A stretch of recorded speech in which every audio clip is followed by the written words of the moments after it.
This audio is brought to you by Priscille's Pens and Scribbles.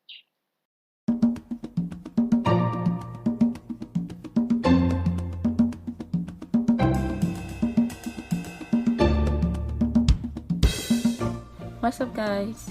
This is Tara Emmanuel, and I welcome you to the PPS Club Podcast Edition, episode number 4. The PPS Club Podcast Edition is tailor-made for those of you who are better listeners than readers. And in this episode, I bring to you a book that I have particularly enjoyed during the month of June. And this book is called Diaspora Dreams.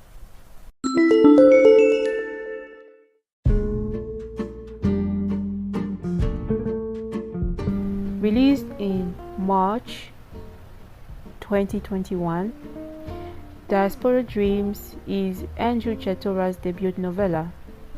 It details the life and struggles of Kundai Mafirakueva, a Zimbabwean immigrant living in the United Kingdom. When Kundai departs a failing Zimbabwe for the greener pastures of England, he is convinced that his luck will immediately change. Yet what he finds in the UK convinces him that all that glitters is not always gold. Chatora takes us on a journey that acquaints us with Thames Valley, where Kundai must negotiate his place and his voice in a world where African men are not welcome. Set against the backdrop of petty classroom squabbles that constantly remind Kundai of his lower status as an immigrant, Diaspora Dreams exposes the tensions of working in the diaspora. The pressures of Britain also bear down on Kundai's family and relationships, threatening, in the words of Dubois, to tear his soul asunder. In the words of French writer and diplomat Romain Gary in one of his interviews from 1968, talking about Don Quixote, a novel written by Miguel de Cervantes, he said something that I pretty much relate to this novel. He said,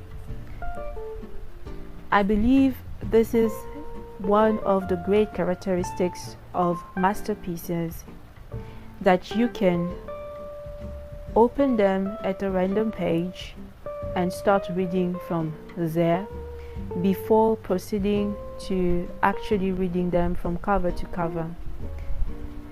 And that is exactly what I think Andrew Chatora's Diaspora Dream has achieved.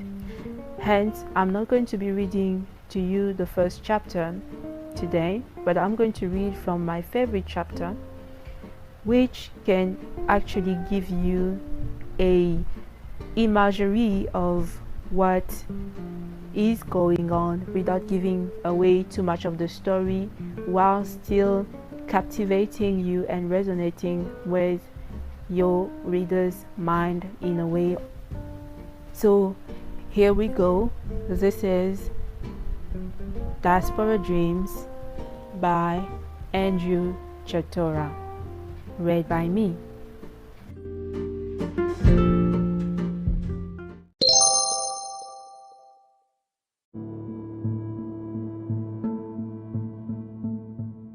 Chapter 8. The Lost Years. Following the split from Kay, it took 2 complete years of my life in which I didn't get to see our children, Alexis and Brooklyn. Kay went into full galore, vindictive, spiteful mode, deliberately preventing me from seeing the children, although I had successfully fought in court for the right, single-handedly representing myself against all odds. Kay had state-appointed lawyers, one of whom I nicknamed the Rottweiler, because he used to growl during court proceedings as if to intimidate and cow me into silence.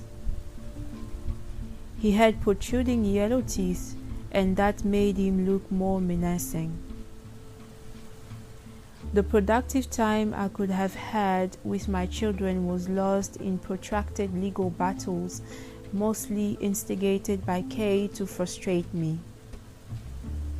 Possibly, she hoped I would give up my dream to have a meaningful relationship with the children. Once, she threatened to change the children's surnames to her maiden surname, and this filled me with dread. Among her flurry of false allegations against me were claims that I was inherently violent and couldn't be trusted to be with the children. Throughout court proceedings, Kay cynically enjoyed playing the victim and weaponizing non-existent trauma she'd suffered during the marriage in order to give credence to her false narrative. Of course, the irony was lost on her. As a serving school teacher, I had to undergo periodic enhanced criminal disclosure checks which would have revealed or laid bare her accusations. So, as a follow-up to her allegations, she decreed I had to see the children at a contact center between 9 a.m. and 12:30 p.m. every other Saturday, since I couldn't be trusted to be alone with my children. The district judge gave the green light to this. Nothing hurt me so much as these patent falsehoods from Kay, a woman I had lived with for 13 years and who surely knew the true nature of my inner personality, far removed from her fanciful concoctions. I have to commend the Brackley School's head teacher, Simon Rees. Not only did he allow me to attend all the protracted court appearances, but also wrote on my behalf an excellent character reference for submission to court, attesting to my integrity and rapport with children and how it would be a travesty to deny me the chance to see my own biological children, so I could cultivate a relationship and bond with them. One day, when my time is up, in my valedictory speech, I will acknowledge and thank the school for their support of me during a darker period in my life, the divorce. As a devoted father, keen to see my children and forge a relationship with both Alexis and Brooklyn, I reluctantly agreed to Kay's contact center madness. The first day of this supervised contact visit was steeped in melodrama, typically only of Kay's malevolent, manipulative streak and silly mind games. Kay, through the over-officious contact center woman, had some do's and don'ts for me, which the woman read out like a prison warden's roll call. I was not allowed to take any pictures of my own children, neither should I attempt to give them any presents. And she saved the worst news for the last. According to her, Alexis was in the building in a flood of tears because she didn't want to see me. Fed up with Kay's puerile mind games, I replied through the annoying contact center woman, "If Alexis doesn't want to see me, then so be it. That's fine. That's her own choice. She's made her own choice, so it will be respected. Good morning." And I walked away to the other part of the building to have fun with Brooklyn. I was determined enough to thumb my nose at Kay's military-style regimental instructions, which I did by taking pictures of Brooklyn with my iPad, much to the contact center woman's chagrin. "Excuse me," But you're not allowed to take pictures of the children or to take out your iPad. She barked at me menacingly. I gave it back in equal measure. Ah, sorry to offend you, ma'am. I didn't realize it's now a criminal offense in England to take pictures of one's children, and that I need permission for this. If you are going to be sassy with me, then I will have you removed from the building. Your ex-wife clearly said no pictures and presents, and we have to respect her wishes, the woman affirmed. I looked at the contact center woman disdainfully and reflected upon the irony of her words, which she was somehow missing. Here was another woman preventing another parent from having a relationship with their child, and yet in the same breath was pontificating about upholding rights for the other party, a vindictive parent. Such revolting hypocrisy. Surely one couldn't make up this stuff. Where are the rights of the father then? I pondered to myself. Later, in subsequent court proceedings, Kay was to reiterate before a district judge that Alexis didn't want to see me, and that was why Kay was obstructing contact. The flip side of these lies by Kay was that they were later disputed by Alexis herself, when increasingly, after her 16th birthday, she started having discreet contact with me by phone and email as, "Mommy doesn't want me to talk with you." Bitterness is a sign of failed humanity. I learned to reflect on Kay's unwarranted war of attrition against me, seeking to spitefully punish me for daring to end an unproductive marriage. I saw the lowest of the low, highlighted through mostly underhand, sadistic behavior employed by Kay, whose sole purpose was designed and aimed at hurting me. But perhaps things always came back to a preordained nexus for Kay: power retention. Everything was a power trip with Kay, from sex, and even in a normal conversation, she had to have the last word. Obsession with manic power and the need to be in control resided in Kay's very bosom, and sadly, that also spelled troubles for her. Up to now, I am convinced something wasn't right with Kay for her to harbor such negative energy. Could it be she never forgave me for instigating the divorce? But surely, even the hardest of hearts heals and people learn to move on.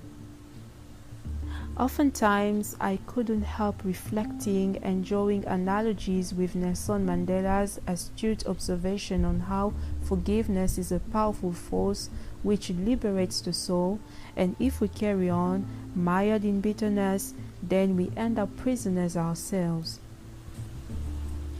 In a separate occasion, when Kay further accused me of having been violent during the course of the marriage, the district judge considered these as very serious allegations and ordered a full disclosure from the police against my name.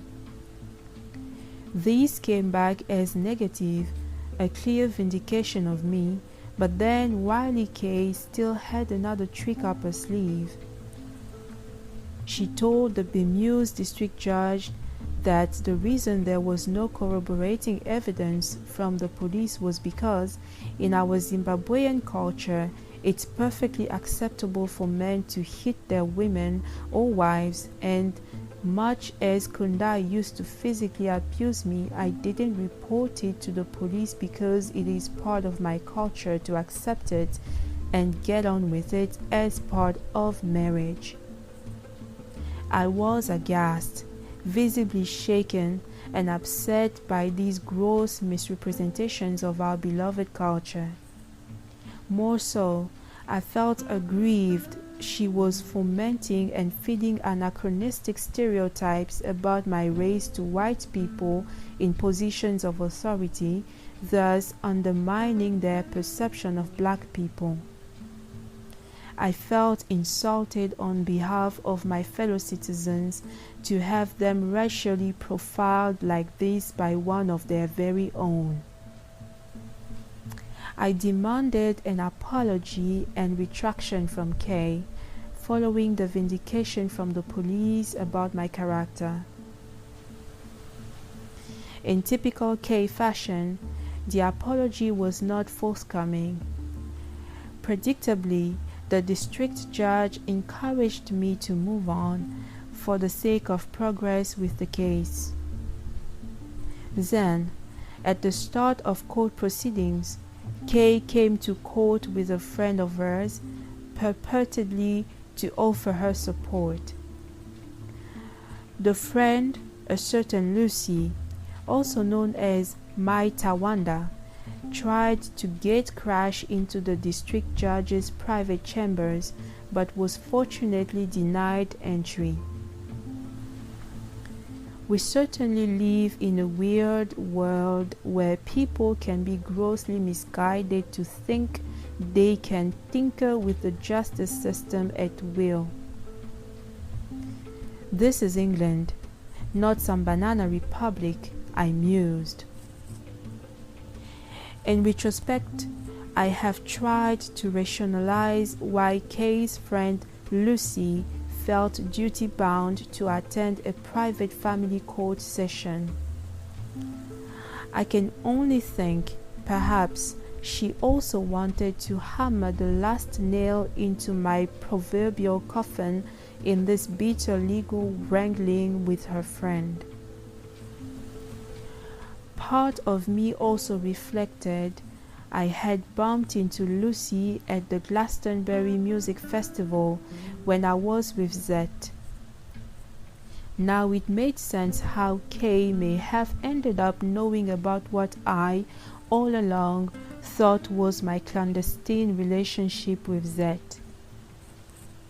Whatever her motives and misguided sense of loyalty, I'm glad Lucy was denied entry to a private bruising encounter in which I felt I needed all the privacy in the world. Throughout the lengthy court proceedings, Kay increasingly became a caricature, all in a bid to spite me and drive a wedge between the children and myself. In one instance, she pointed out to the presiding judge, "It's pointless to allow him to see the children, as they don't like him. They don't want to see him either." As the district judge who presided over our case was a woman, Kay erroneously thought she could invoke notions of universal sisterhood to her advantage. On one occasion, Kay openly requested to speak with the judge privately in her chambers, to which the judge took exception and firmly declined, after which she censured Kay heavily, putting her in her rightful place. Goodness knows the multitude of times Kay persistently infringed upon the court-sanctioned orders, particularly child contact orders, but still managed to get away with it, thumbing her nose at the justice system. There was a time I started flirting with the idea of joining the radical, militant group Fathers for Justice, a sign of my utter frustration and sense of despair at failing to see the children, even though I had so many court orders at my disposal. Many a time I turned up the Lay Road doorstep to see my children on the designated Saturday, and Kay would simply make them unavailable. Thames Valley Police were persistently unhelpful whenever I called on them for help, as they always seemed to read from a prepared script. "It's a domestic incident. We can't intervene." You have to go back to court to seek redress. Go back to court, my word. I made count of the 11 times I went to court, and each time Kay did not show. Yet she continued to draw monthly child maintenance payment from me for the very children she did not want me to see. How morally repugnant is this? At times, Kay would send me a text message at 6 in the morning on the day I was meant to pick up the kids and unilaterally cancel my visitation rights just like that at the drop of a hat because the kids have a tummy bug or they don't want to see you. These were some of Kay's default vindictive positions to get back at me. And in my mind, I noted the biased nature of our justice system against fathers. I quietly reflected, were these not the same police officers who had threatened to apprehend me if I tried to get in my own house, when Kay had evicted me, and yet they can't help me now to respect a court order which allows me to see my children? The police said they couldn't help me because it's a domestic incident. How twisted is this? Are they not custodians of the law, which they are supposed to uphold? You are prepared to arrest a man for wanting to get into his house, for which he dutifully pays a mortgage, just because his vindictive wife doesn't want him to get in the house. Hear me out clearly here.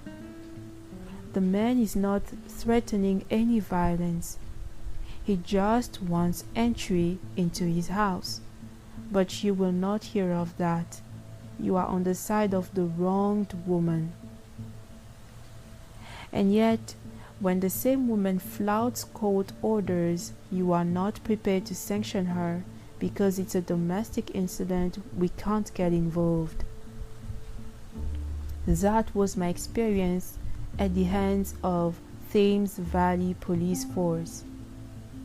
I will not even put race into it, but thanks to the Black Lives Matter movement, certain injustices within the establishment are becoming increasingly clear.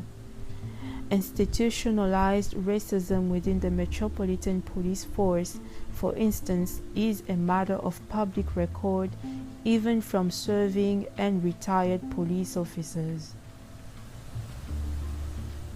And so it came to pass on the 11th occasion I attended family court and Kay was predictably not in court again, I decided to throw in the towel, and the first thing I said to the woman judge was to promptly inform her, "Sorry ma'am, but I am now withdrawing the case," to which she inquired why.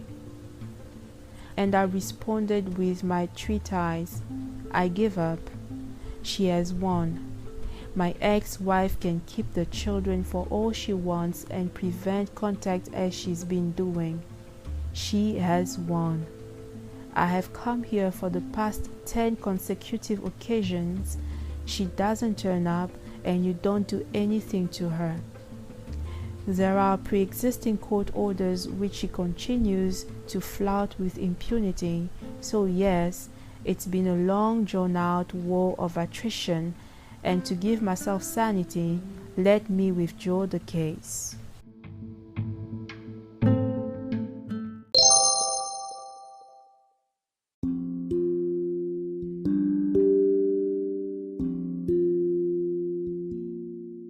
So, dear listeners, that was me reading from Diaspora Dreams, the debut novella written by Chatora, who has, by the way, agreed to join me as a guest in a short interview coming right up. So stay tuned and listen to what he and I discussed in this 20-minute talk.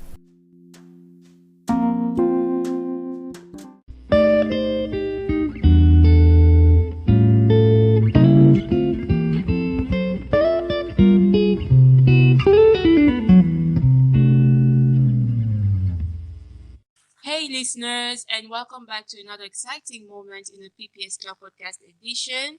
I'm Tara Emmanuel in Kinshasa, and I'm speaking today with Andrew Chatora, author of the debut novella Diaspora Dreams. And Andrew is joining us from the United Kingdom. Welcome, Andrew. Thank you, Tara, for having me on your program or on your show. Hello, viewers. Andrew Chatora here from Bicester, Oxfordshire in the United Kingdom. So, how is the weather over there? We are in summer now. Actually, we have some bit of sunshine. It's actually nice that I can walk to school. I'm a school teacher, so it's not very often that you can walk. So I'm enjoying, I'm savoring the sunshine. You're savoring the sunshine. That's great to hear because lately I've been seeing a lot of discussion on social media about how bad the weather is changing all the time there in the UK. Like, it's summer, but then sometimes people can't even wear their summer clothes and people are complaining. And so I find it funny. As somebody who stayed in South Africa, I've gone through those times when the weather would not be what you're expecting. So in summer, you would have days when in the same day you have summer and winter together. Or in spring, it would be even worse because in spring it felt like winter wasn't over yet. So that's why I wanted to ask you about the weather to get your perspective. It does tend to fluctuate, though. The English weather, it fluctuates. There's a famous saying, never cast your coat until it's May. That's good to know. I will take note of that. Okay. So, well, you're here today to tell us a bit about yourself and your book, Diaspora Dreams. So, because you are my VIP, I would like my listeners to get to know a little bit about yourself. Like, tell us something that maybe the public doesn't know, because we can all go online and do some research, but we also want to know who the person actually is behind that profile. So, would you tell us a bit about yourself in maybe 2 or 3 sentences or so? Thank you, Tara. I don't know about being a VIP. I always consider myself as the little boy from Dangamvura Mutare. I was born in Harare in Zimbabwe. So I'm originally from Zimbabwe, which I consider as home, especially my hometown of Mutare. So although I now live in the United Kingdom, I have an enduring fondness for the dusty streets of Dangamvura where I grew up. Actually, I do miss my hometown and more so Dangamvura Library, I would say. And what do you miss the most about Dangamvura? The warmth, you talked of the weather earlier, the warm weather, the warmth of the people, the dusty streets. I have lots of nostalgia because that's where most of my dreams were forged when I was a little boy. Mm-hmm. That's amazing. So when I was reading your book, at first I was under the impression that it was a true story because so many events read like a memoir. And then I had to remind myself that it was actually a fiction novel so that I would see it from the perspective of the character speaking, whose name is Kundai. I hope I'm pronouncing it correctly. You are definitely spot on. Yeah. So when I read your bio and the acknowledgement parts, because I wanted to do some digging, I found that you, yes. So I found out that you actually have a master in media communication, and you also live in Milton Keynes. I don't know how you from Milton Keynes. I used to live in Milton Keynes last year when I was writing the book, but since then I've moved to. I now live in Bicester, which is in Oxfordshire, which is actually closer to where I work. Yeah. So you have studied, or you are currently doing studies in media, and you also have a son named Brooklyn, I think. I do have a son named Brooklyn. He's only 2 years old, so he couldn't have been the Brooklyn in the story. So that's when I started connecting the dots, and I wanted you to tell us more about what has inspired you to write a novel that reads like parts of your own life. I think it's a plethora of factors, if I may say. It's an interplay of various factors. Partly because of my experience, personal experience as an immigrant working in England. But I would say coming back to your question, what inspired Diaspora Dreams? I would say outrage, unmitigated passion, and a searing desire to see our diaspora story told firsthand. And drawing on my own experience as an immigrant, I've seen how our lot are treated in the greater diaspora. So in a way, Diaspora Dreams is quite personal to me. As an African man, I've borne the brunt of the immigrant experience, be it my personal or professional life.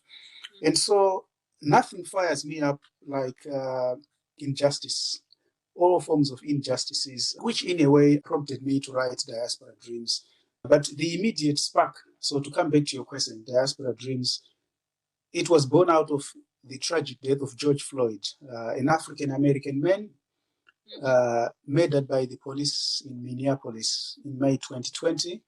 When I look back, I would say George Floyd's death gave me the courage to articulate my thoughts on the challenges faced by people of color in the world over. A clear case of police brutality. George Floyd's death should never have happened. He was someone's son, a father, a partner, and all those people, they were robbed of a loved one. So it was mainly because of that, the George Floyd's death, the Black Lives Matter protests, the subsequent protests, that I got the courage that I have to articulate my voice and make my input felt.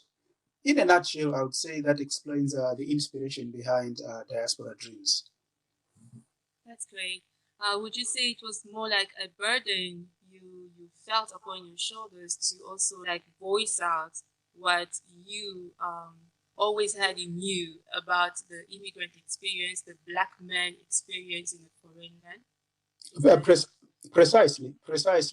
It was actually cathartic writing Diaspora Dreams because I would say George Floyd's death was more of an aha moment for me, in which I had to interrogate myself, having lived in England for over 20 years and having experienced racist microaggressions. So I would say I finally found the courage to confront these transgressions through the portrait of Kundai, my protagonist. So you say it was cathartic to write the book. So can you give an example of the challenging things that you encountered while writing Diaspora Dreams? What made you most uncomfortable to write about when you were writing this book? I would say talking about race relations, it's considered a very touchy subject. And considering that I do work with some of my colleagues, and perhaps, like you did infer earlier on, that perhaps some sections may read as semi-autobiographical. So there is always that challenge that perhaps you may want to censor yourself. But then again, I felt that, well, if you start censoring what you are writing, then what is the point of writing? Yeah, true. I totally agree with that. And about the characters, my favorite characters, let's say they're in the top 3. 2 of them are actually villains, and they are very interesting. I found them interesting. It's Finister and Finicky. Their names alone, read like 2 sides of the same coin. One was bright and the other one was less so. But they were both behaving in the same manner towards Kundai. So I was wondering if both of them were like your attempts to render in written form real life word bullies, or were they just a humoristic addition to your story? No, that was actually real life work bullies. Those characters are drawn from actually some real life experiences. Of course, I won't mention the names of the people. I'm fascinated that you were drawn towards those two. It's quite interesting you say that, because it's one of the reasons why I came under a lot of flack from a certain section of readers who now deliberately started propagating a narrative that the writer is misogynistic. So I actually felt chuffed that you read it from your perspective as a female, that nothing of the sort occurred to you. I will say a lot more. Okay, go ahead. Okay.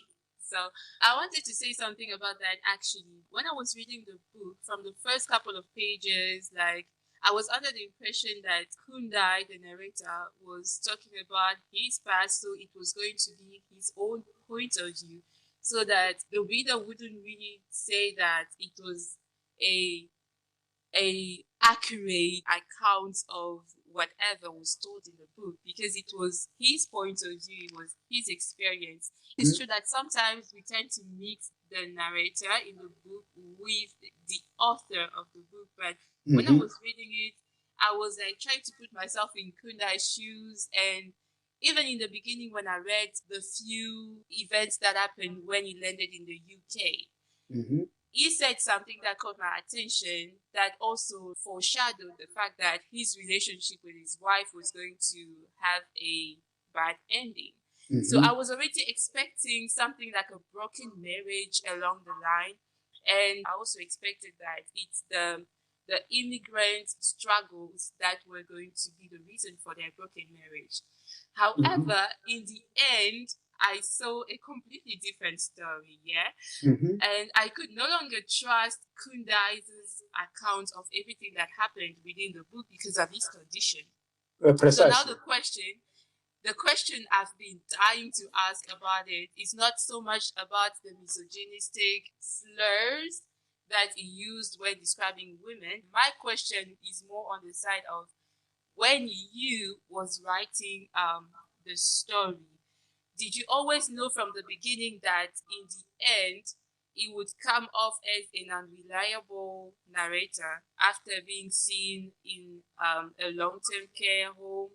And what was your actual intent when you were dropping those hints about the broken marriage, about his affair, about what Kay's bipolar disorder was like to live with, knowing well that in the end it's Kundai that was going to be seen in a care home, and then now the reader will probably question everything that he has just read.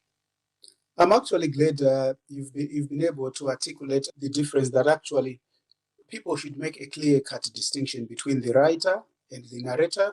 I thank you for that.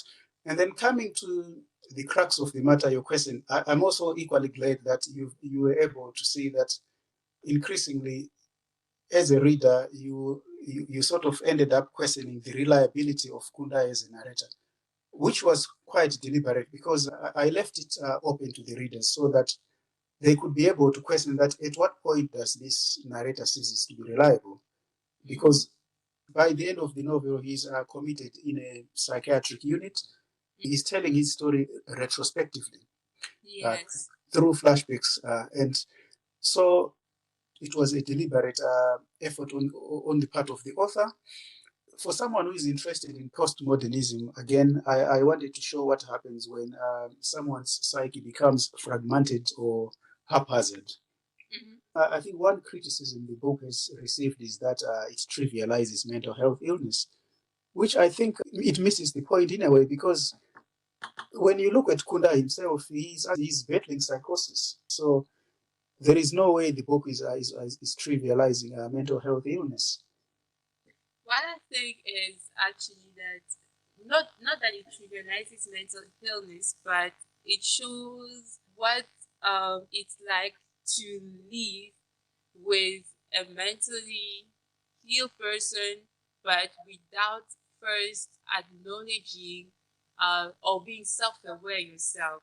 So it's kind of like a conflicting story because the person telling the story doesn't show self-awareness until sometime toward the end of the story. So the whole time we are rooting for him, and then we are also like happy when he's happy. We struggle with him through the book. We cheer him on when there are trials and tribulations, and then when there are small victories, we also clap. And then in the end, we try even to justify how it couldn't work with some of his relationships. We also point fingers at the people he points fingers, only to find out in the end that not only is he has a mental illness, but he also resents. Personally, I felt like he had a lot of resentment toward his firstborn daughter, Alexis. Mm-hmm. So now I started being conflicted in myself because I was like, I've been rooting for you, even though you made some poor choices along the story, and Yeah. now you don't even show sign of self-awareness of your own state of heart or state of mind, if I can put it that way. Mm-hmm. So I was kind of like, it's a great story, but then in the end, it left us with so many questions. Mm-hmm. So I was expecting maybe some kind of reconciliation between him and his daughter, but then that would be giving away the ending too much, because a lot happened in the book that actually justifies what happened in the end. And a great story is not just a story that everybody agrees with. You can disagree with the person's choices, and then it's still a great story in the end. Well, precisely, and sometimes in life, things always don't end on a happy note, do they? It's a reflection of life in a way, and you allude to his fractious relationship with his daughter. Again, I think part of his mental health illness, he's unaware that actually he tried to commit suicide in the bathtub. Some heavy stuff. He gets mixed up even on the number of his children at the end in the last chapter. So again, that's just amplifying his mental health illness. That's incredible. So yeah, what can you tell us, let's say as a fun fact or something that the reader may want to know and may want to take away from this narrative? I think I want to touch again on mental health illness in men. I think it's something which is not talked about. Men tries to follow these society's stereotypes that, oh yes, you have to be brave, you have to man up if you've got mental health illness. But when we look at Kundai, he was actually suffering.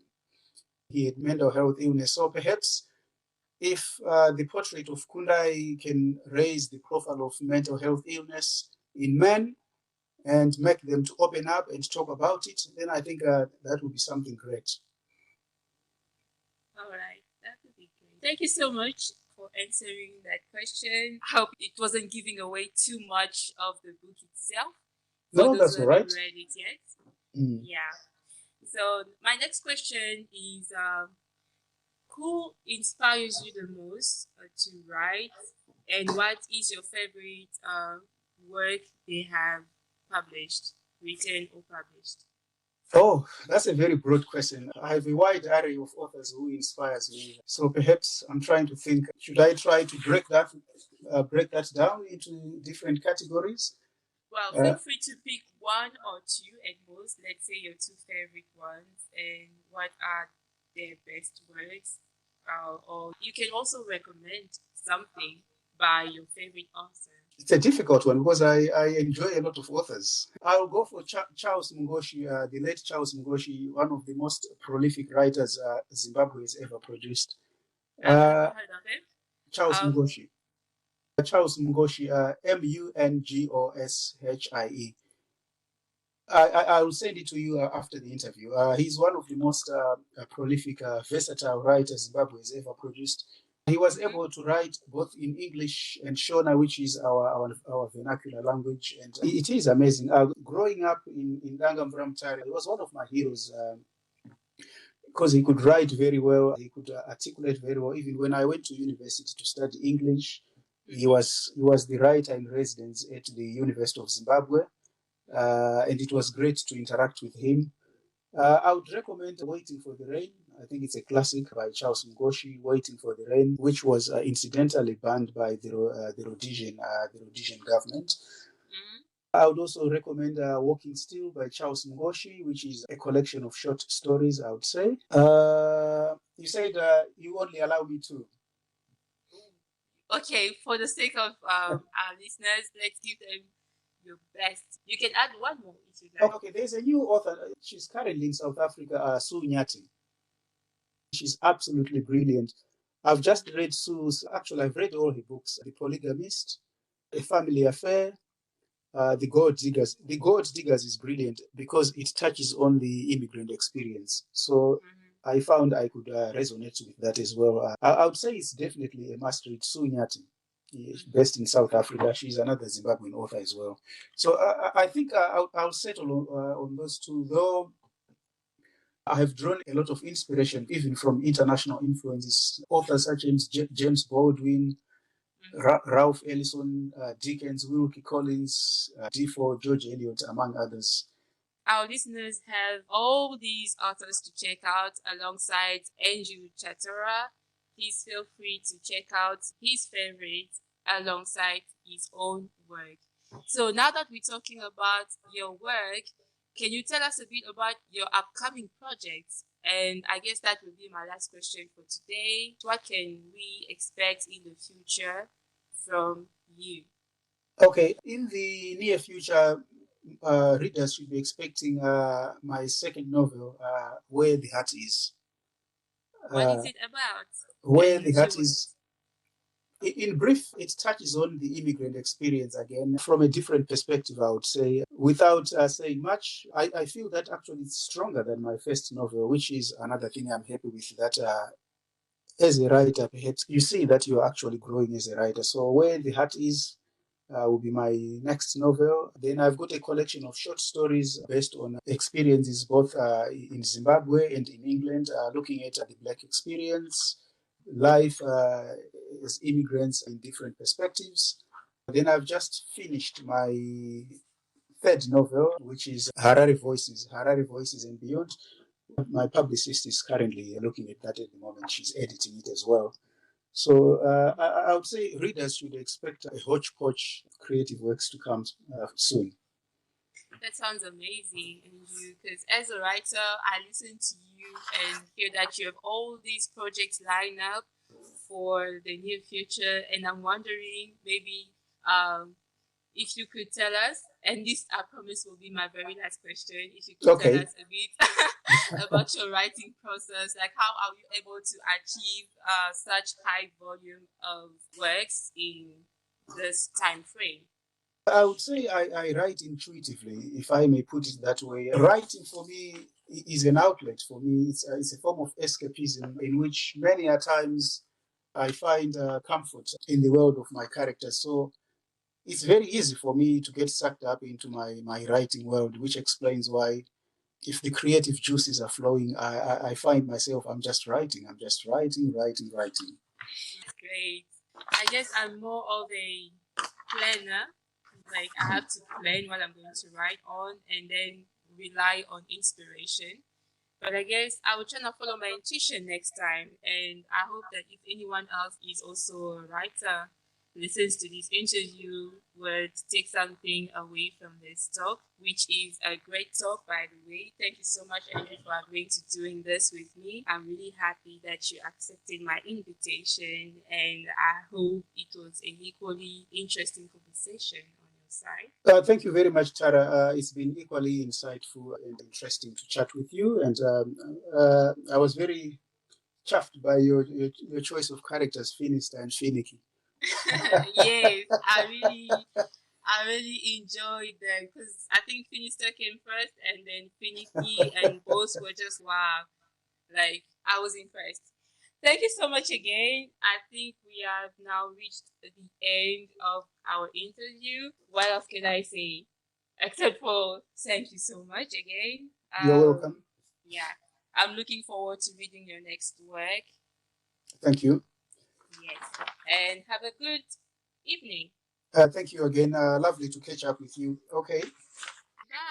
Bye. Bye-bye.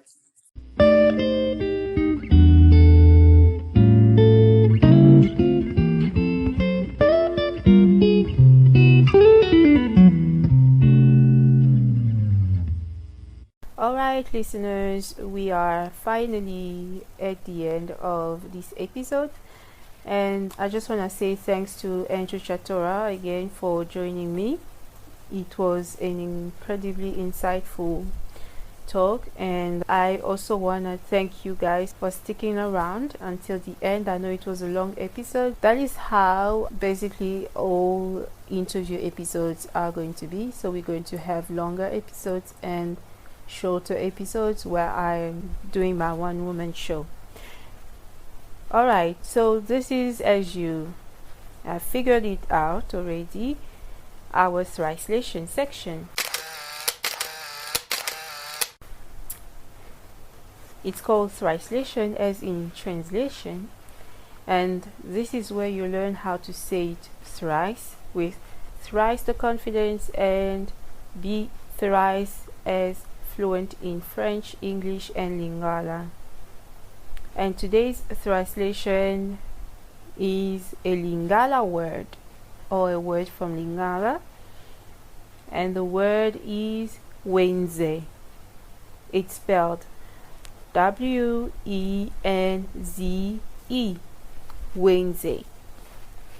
So what is Wenze?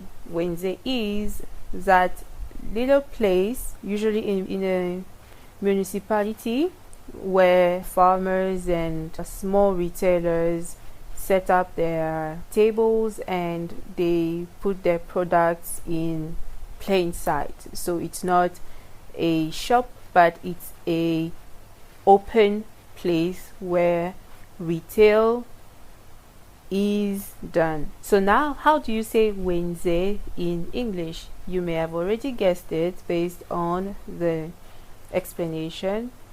And Wenze, or Wenze, if you want to use the accent, it's Wenze.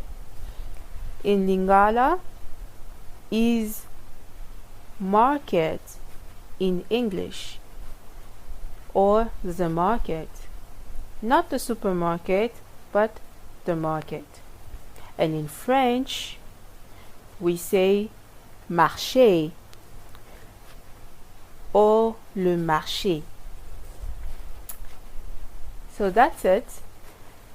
I will give you an example. I went to the market last week and bought myself a pearl bracelet. So how do you say that in French? You will say Je suis allé au marché la semaine dernière et j'ai acheté un bracelet de perles. And in Lingala, you will say Nakendaki na wenze poso oyo elekaki penasombaki mayaka. And so that is how you say I went to the market last week and bought a pearl bracelet. Thank you guys for listening to this episode until the end. Next time you go to a new city, or you travel, or you come to Kinshasa, you can tell your friends that you went to the market. And if they ask you where you got that from, just send them to the podcast and they will also learn just as you did. Today's episode was hosted by Tara Emmanuel, edited by Tara Emmanuel, music intro produced by Tara Emmanuel. If you want to support this podcast, you can donate or join the team. Just click the link that says voice message and send a message, or you can just tell me how you find the podcast, ask your questions, share your stories, or invite me to one of your shows. I'll be happy to talk. Yeah, go to our Instagram page at the PPS Gram, like and share our posts, and also please leave a review if you like this episode, so that more people will find this podcast, and that will really help us reach more listeners. Thank you for supporting your girl. Keep loving books and keep learning more stuff out there. Until August, don't forget to spawn, show and sway. Bye!